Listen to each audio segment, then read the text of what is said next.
ब्रह्मा कुमारीज के कला एवं संस्कृति प्रभाग द्वारा सकारात्मक परिवर्तन की कला से आनंदमय जीवन कैसे बन सकता है, ऐसे कार्यक्रम में उपस्थित राजयोगिनी ब्रह्मा कुमारी मुन्नी दीदी जी, राजयोगिनी ब्रह्मा कुमारी निर्मला दीदी जी, राजयोगिनी ब्रह्मा कुमारी चंद्रिका दीदी जी, आदरणीय श्रीमती मधु शाह जी, राजयोगी आदरणीय श्री मृत्युंजय भाई जी, राजयोगिनी ब्रह्मा कुमारी कैलाश दीदी जी, राजयोगी आदरणीय डॉक्टर प्रताप मिड्ढा जी, राजयोगिनी ब्रह्मा कुमारी तृप्ति बहन जी, राजयोगिनी ब्रह्मा कुमारी नेहा बहन जी, देश भर से पधारे हुए सभी सम्मानित अतिथिगण, विशिष्ट कलाकार बंधु, मीडिया से जुड़े हुए हमारे सभी सहयोगीगण, सभा में उपस्थित सभी ब्रह्मा कुमार एवं ब्रह्मा कुमारियां, आज मुझे आपके बीच में आकर अति प्रसन्नता है। पिछले अनेक वर्षों से हमारे बंधु भगिनियों के द्वारा इस पवित्र स्थल पर पधारने का निमंत्रण मिला, लेकिन कुछ विवशताएं इस प्रकार की रही कि इच्छा रखते हुए भी नहीं आ पाया। लेकिन पिछले दिनों आदरणीय ब्रह्मा कुमारी चंद्रिका दीदी जी और इनकी सहयोगिनी बहनें, जिनका विशेष आग्रह रहा कि इस पवित्र स्थल पर अवश्य पहुंचना चाहिए, इच्छा तो हृदय से बहुत पुरानी थी, लेकिन अब की बार वो संकल्प सिद्ध हुआ और आप सबके दर्शन करने का सौभाग्य मुझे प्राप्त हुआ। हिमाचल प्रदेश में 4 वर्ष में गवर्नर रहा, वहाँ भी हमारी बहनें बीच बीच में आती रहीं और उनके कुछ कार्यक्रमों में जाने का भी मुझे सौभाग्य मिला। बहुत प्रसन्नता है कि प्रजापिता ब्रह्मा कुमारी ईश्वरीय विश्वविद्यालय के सौजन्य से दुनिया के लगभग 140 देशों में लाखों आप जैसे बंधु इस विश्व के मानवता के भाग्य के विधाता बने हुए हैं और जो सामाजिक उत्तरदायित्व हैं उनका पालन करते हुए आध्यात्मिकता का जो असली हमारा विषय है उसकी गंभीरता से भी लोगों को परिचित करा रहे हैं। ऐसे संस्थान निस्संदेह भारत की आत्मा के रूप में हैं, जो भारत की संस्कृति को, भारत की कला को, कौशल को, कर्तव्य निष्ठा को जनमानस में प्रेरित करने का काम करते हैं। ब्रह्मा कुमारी जो ईश्वरीय कार्य में लगे हुए हैं, ये निस्संदेह मानवता की सबसे बड़ी सेवा है। भाइयों और बहनों, आज हम बहुत बड़ी मात्रा में प्रकृति पर विजय पा चुके हैं और उसको प्राप्त करने की दिशा में बढ़ रहे हैं। एक जमाना था कि जब मनुष्य प्रकाश करने के लिए मिट्टी का दिया जलाता था। आज हम एक बटन पर हाथ लगाते हैं, रात प्रकाश में परिवर्तित हो जाती है। एक जमाना था कि जब यात्रा को तय करने के लिए हम घोड़ा या बैलगाड़ी का प्रयोग करते थे, जिसके माध्यम से यात्रा महीनों चलती थी, वो आज मिनट और घंटों में तय कर ली जाती है। आज कोई ऐसा क्षेत्र नहीं जिस पर मनुष्य ने विजय न प्राप्त की ली। आज हमें गर्व है कि भारत के साइंटिस्ट और भारत के यशस्वी प्रधानमंत्री श्रीमान नरेंद्र मोदी जी के मार्गदर्शन ने भारत को चांद पर पहुंचा दिया है। और अभी मेरे ख्याल में हम सूर्य की ओर भी बढ़ चुके हैं। आदित्य L1। तो ये सब घटनाएं मानव के भौतिक विकास की परिचायक हैं।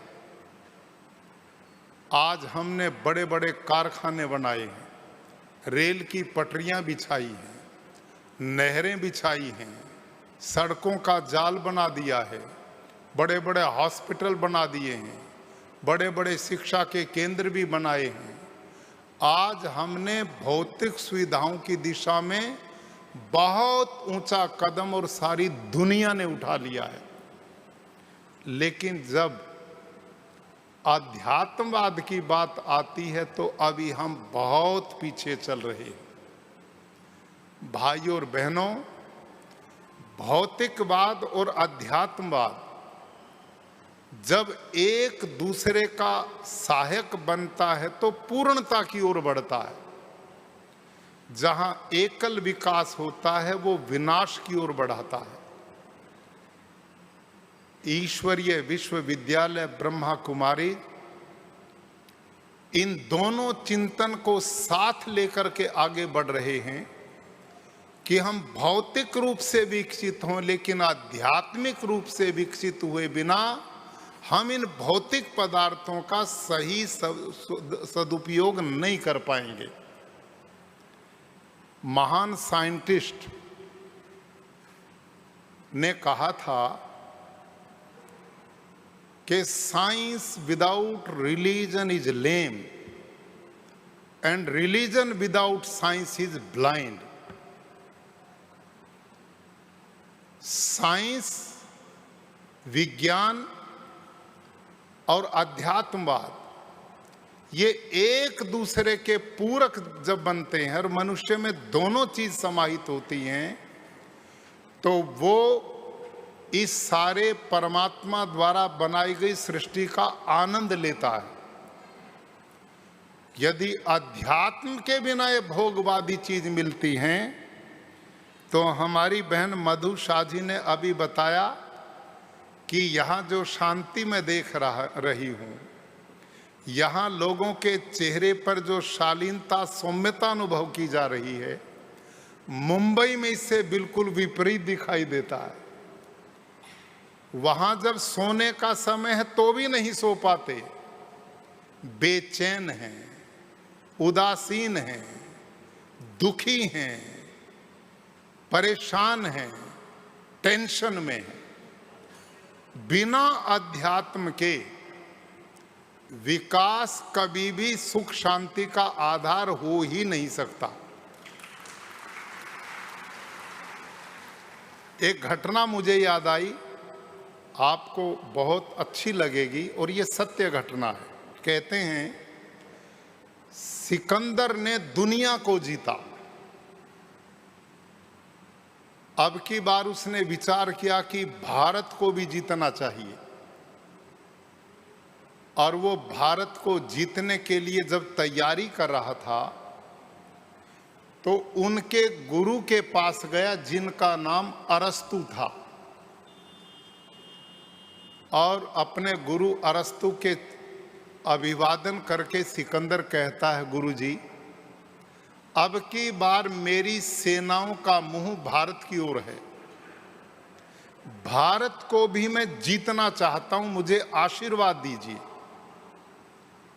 अरस्तु ने कहा, मेरा आशीर्वाद तो सदा ही आपके साथ है। जब आशीर्वाद लेकर चलने लगा तो वापस मुड़ कर के फिर सिकंदर ने एक बात कही, गुरुजी भारत विजय करने के बाद बताओ वहां से आपके लिए क्या तोहफा लेकर के आऊं, क्या तोहफा लेकर के आऊं। तो अरस्तु ने कहा, बेटे भारत के लोग विचारों की दृष्टि से बहुत पहुंचे हुए हैं, आध्यात्मिक दृष्टि से वो लोग दुनिया के पथ प्रदर्शक हैं। इसलिए मैं एक ही बात कहूंगा, जब भारत से तुम वापस आओ तो मेरे लिए भारत के किसी पहुंचे हुए संत को लेते आना, किसी महात्मा को लेते आना, और वहां गीता नाम की एक पुस्तक है, उसे जरूर लेते आना। अरस्तु का आशीर्वाद लेकर तथास्तु कहकर के सिकंदर ने भारत पर चढ़ाई की। भाइयों और बहनों, दर्राए खैबर से बढ़ता हुआ भारत की ओर सिकंदर की सेनाएं आ रही थी, लेकिन यहाँ के वीर योद्धाओं ने व्यास नदी से आगे सिकंदर को नहीं बढ़ने दिया और उसने अपना वहीं पड़ाव डाला और वापस जाने की तैयारी कर रहा था। इसी बीच उसे याद आया कि गुरुजी ने एक आदेश दिया था कि जब तुम वापस आओ तो मेरे लिए किसी संत को लेते आना और गीता नाम की एक पुस्तक को लेते आना।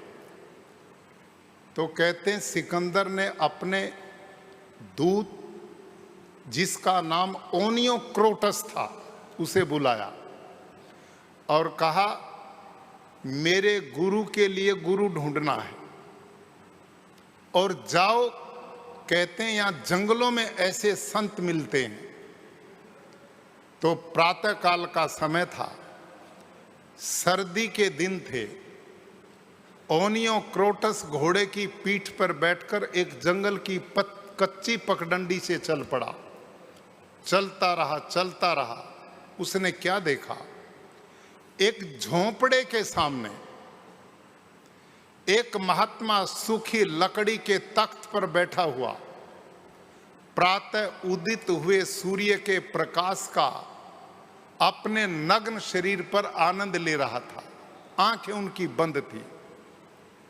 ओनियो क्रोटस ने सोचा, महात्मा तो मिल गया।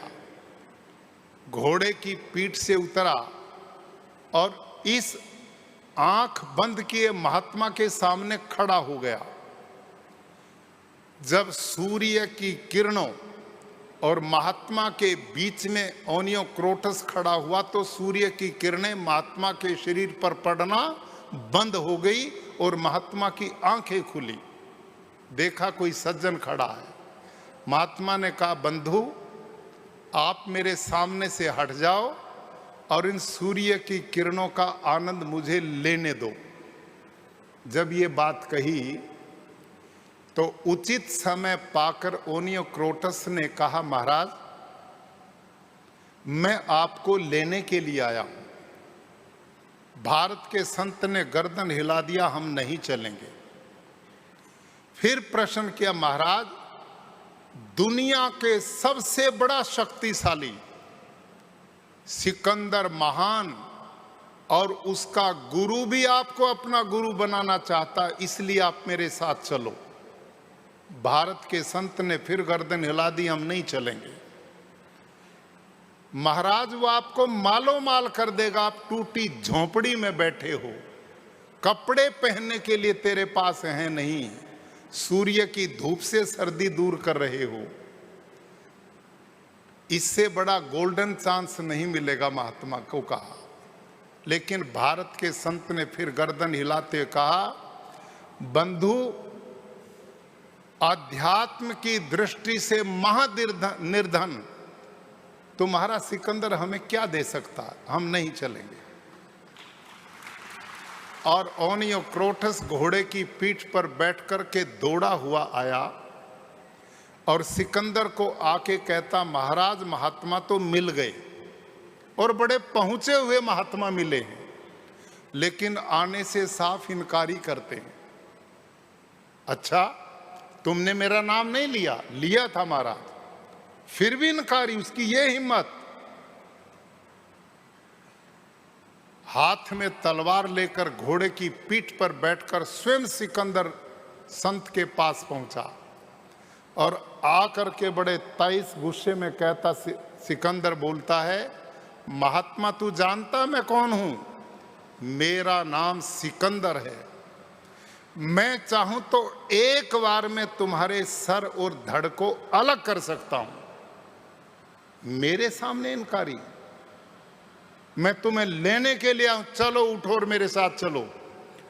भारत के संत ने मुस्कुराते हुए गर्दन हिला दी, हम नहीं चलेंगे। और क्या बोला? ओ सिकंदर, जिसे तू मुझे समझ रहा है मैं वो नहीं हूं। जिसे तू देख रहा है वो तो मेरा कलेवर मात्र है। मैं जो हूं, नयनम छिंदंती शस्त्राणी नयनम दहती पावकः नई चेलम कले दंत्यापो न शोषति मारुत। सिकंदर, जो मैं हूं उसे तेरी तलवार नहीं काट सकती। जो मैं हूं उसे लूएं भी नहीं सुखा सकती, और जो मैं हूं उसको पानी भी नहीं गला सकता, और जो मैं हूं उसको चिता की अग्नि भी नहीं जला सकती। मैं अमर आत्मा हूं जिसे तू मार नहीं सकता। भाई और बहनों, जब भारत के एक लंगोटी बंद लकड़ी के ढांचे की तरह सूखे बदन के साधु ने यह बात कही, वो सिकंदर जो दुनिया के सामने नहीं झुका, उसकी तलवार साधु के सामने गिर पड़ी और साधु के चरणों में झुक करके माफी मांगता है।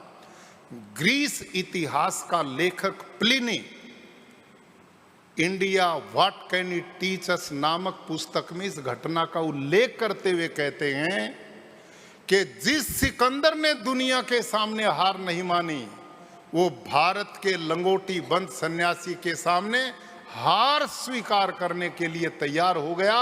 तलवार हाथ से गिर पड़ी। भाई और बहनों, असली हार और जीत का पैमाना क्या है? हम सोचते हैं कि हमने इतने देशों को जीत लिया, इतने लोगों को अपने अधीन कर लिया, इतने लोगों को अपना गुलाम बना लिया, लेकिन भारत के लोगों की जीत का संकल्प दूसरा ही होता था। यहां बाहर की जीत को जीत नहीं माना जाता था। असली जीत हमारे अंदर की जीत है। मेरे आपके अंदर शत्रु बैठे हैं। जिसने उनको जीत लिया तो सबको जीत लिया, उनको नहीं जीता तो किसी को भी नहीं जीता। हमारे अंदर शत्रु है काम, क्रोध, लोभ, मोह, अहंकार। ये है अंदर के शत्रु। सिकंदर ने बाहर के तो दुनिया के शत्रुओं को जीत लिया, लेकिन अंदर के शत्रुओं को नहीं जीता था। इसलिए भारत के निशस्त्र लंगोटी बंद सन्यासी के सामने योद्धा हार गया। तो भाई और बहनों, भारत का अध्यात्मवाद, असली चिंतन, वैदिक चिंतन, आदिकाल का ऋषियों का चिंतन यही तो था कि अपने स्वरूप को पहचानो। हमने दुनिया जीतने निकल गए, अपने को नहीं जीत पाए। असली विजय अंदर की विजय है। यदि वो विजय नहीं हो पाई तो हम कितनी बाहर के दिखावे करते रहें, मानव सदा अशांत रहेगा, बेचैन रहेगा, दुखी रहेगा, डरा हुआ रहेगा। असीम शांति का आनंद का भागी वो बन ही नहीं सकता। यदि वो भागी बन सकता है तो ये है मिशन जिस स्थल पर मैं और आप बैठे हैं। ये है वो अध्यात्म और चिंतन जो हमारी असली खुराक है। भारतीय चिंतन सकारात्मक रहा है। नकारात्मकता के लिए हमारे यहाँ कहीं जगह ही नहीं थी। हमारे यहाँ ये शब्द ही नहीं है। एक साइकोलॉजिस्ट के पास में बैठा था तो उसने एक बड़ी मजे की बात कही। उसने कहा कि बालक को ये मत कहो झूठ मत बोला कर, उसको ये कहो सत्य बोलो। उसको ये नहीं पता लगना चाहिए झूठ भी कोई चीज है जो बोली जा सकती है। सदा सकारात्मक। और हमारा वैदिक साहित्य का पुरातन खजाना विश्व में कोई है तो वो वेद हैं, वेद। और समस्त चारों वेदों को, ऋग्वेद, यजुर्वेद, सामवेद, अथर्ववेद, उनको आप पढ़ करके देखिए, कितना बड़ा सकारात्मक चिंतन है, विश्वव्यापी चिंतन है। वहां छोटी सोच के लिए कोई जगह ही नहीं है। वहां सबसे पहली बात, अभी हमारी दीदी ने मंच से भी बोला था कि असली दुख और सुख का केंद्र बिंदु है हमारा मन। यदि मन शिव संकल्प हो जाए तो फिर सब समस्याओं का समाधान है। और हमारे यहाँ एक दो मंत्र नहीं, वेद में शिव संकल्प का सूक्त भरा पड़ा है, पूरा सूक्त है।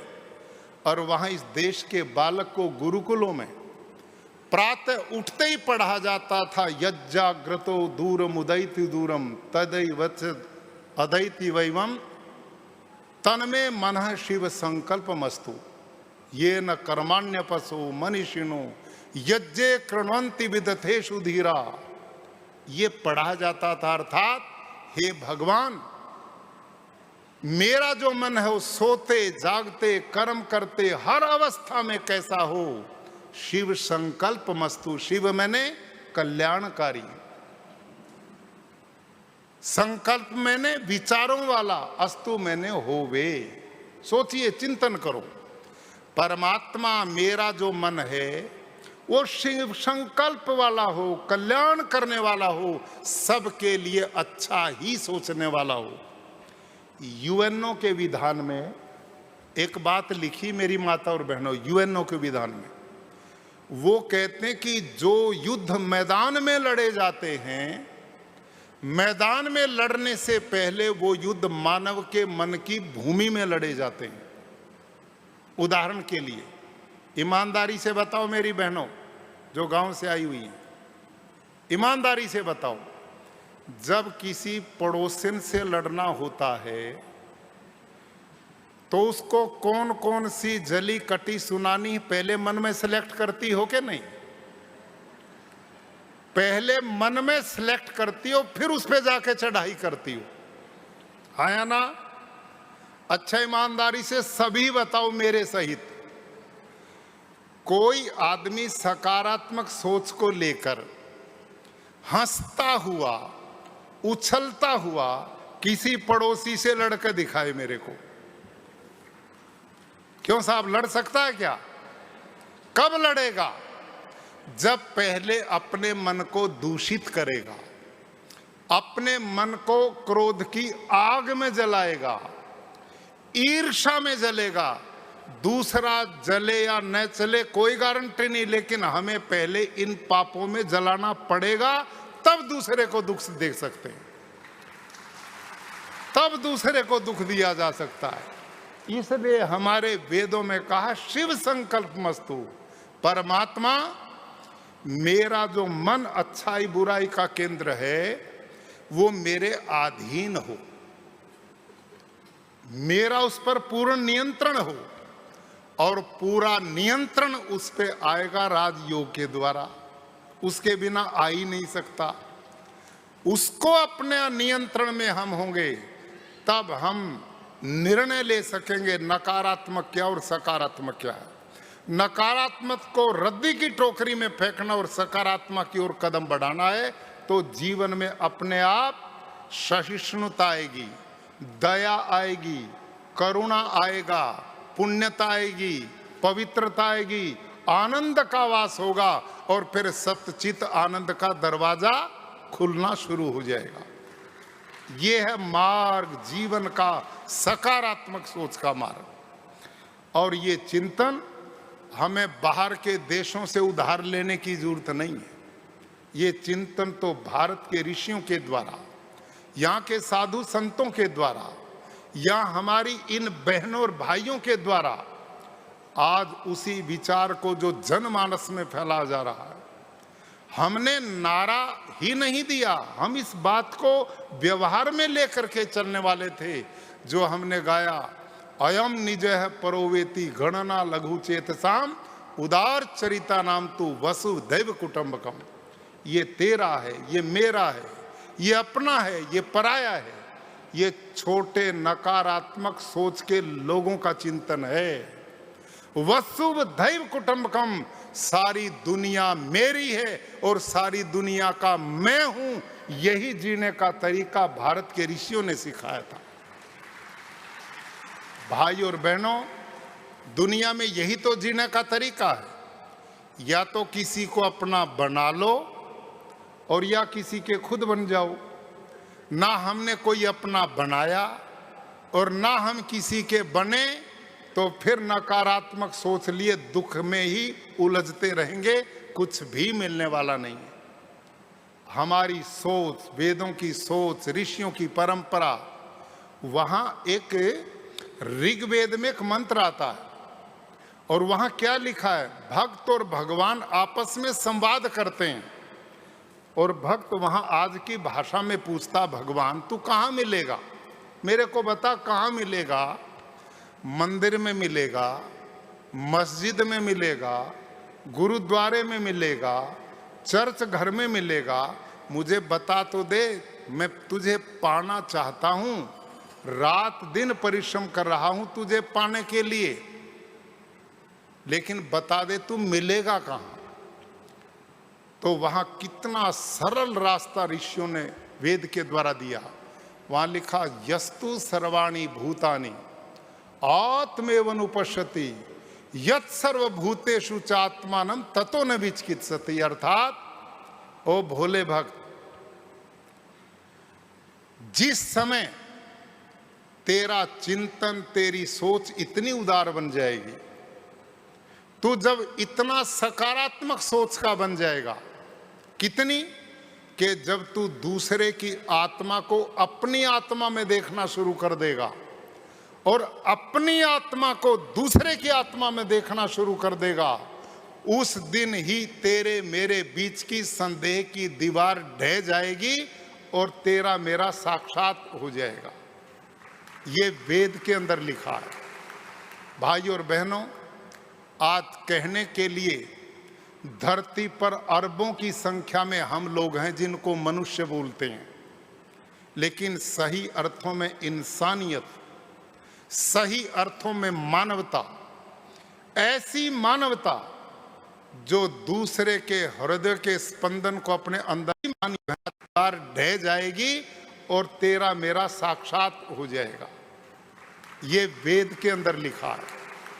भाई और बहनों, आज कहने के लिए धरती पर अरबों की संख्या में हम लोग हैं जिनको मनुष्य बोलते हैं, लेकिन सही अर्थों में इंसानियत, सही अर्थों में मानवता, ऐसी मानवता जो दूसरे के हृदय के स्पंदन को अपने अंदर अनुभव कर सकती हो, ऐसी मानवता जो दूसरे के दुख के आंसुओं को अपने आंखों से बहा सकती हो, ऐसी इंसानियत के जो दूसरे के घाव को अपने हृदय रूपी मरम से ठीक कर सकती हो, आज दिखाई नहीं देती।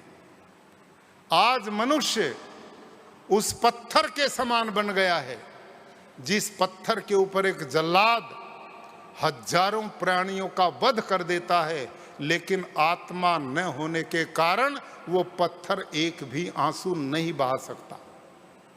आज ये स्थिति हमारी बन चुकी है। और इसका कारण क्या है? इसका कारण है कि भौतिक रूप से तो हम बहुत आगे बढ़े, लेकिन आध्यात्मिक रूप से पिछड़ते चले गए। हमारा मेडिटेशन, ध्यान योग, हमारा आध्यात्मिक ऋषियों के परंपराओं के ग्रंथ वेद, दर्शन शास्त्र, निरुक्त, ज्योतिष, कल्प, भारतीय व्याकरण, भारतीय शास्त्रों का अध्ययन, रामायण, गीता, ये सब वो चिंतन था हमारे ऋषियों का सार रूप के जिनको आने वाली पीढ़ियां देख भी नहीं पाती, पढ़ना तो दूर रहा। आज बहुत बड़ी आवश्यकता है कि हमारे ब्रह्मा कुमारी जैसे केंद्र जो समस्त विश्व में भारतीय जीवन मूल्यों को प्रसारित करके आने वाली पीढ़ियों और हम सब के निर्माण में लगे हुए हैं, आज इनके परम विस्तार की आवश्यकता है, जिससे सही अर्थों में मानव अपने स्वरूप को समझ करके परमात्मा द्वारा प्रदत्त इस मानव जीवन के चोले को सार्थक बना सके। भाई और बहनों, तो अग्नि के पास जाते हैं तो ताप मिलेगा, जल के पास जाते हैं तो शीतलता मिलेगी, दुर्गुणी के पास जाते हैं तो दुर्गुण मिलते हैं, और गुणी के पास जाते तो गुण मिलते हैं। परमात्मा सच्चित आनंद, न्यायकारी, दयालु, अजन्मा, निर्विकार, अनादि, अनुपम, सर्वाधार, सर्वेश्वर, सर्वव्यापक, सर्वांतर्यामी, अजर, अमर, अभय, नित्य, पवित्र है।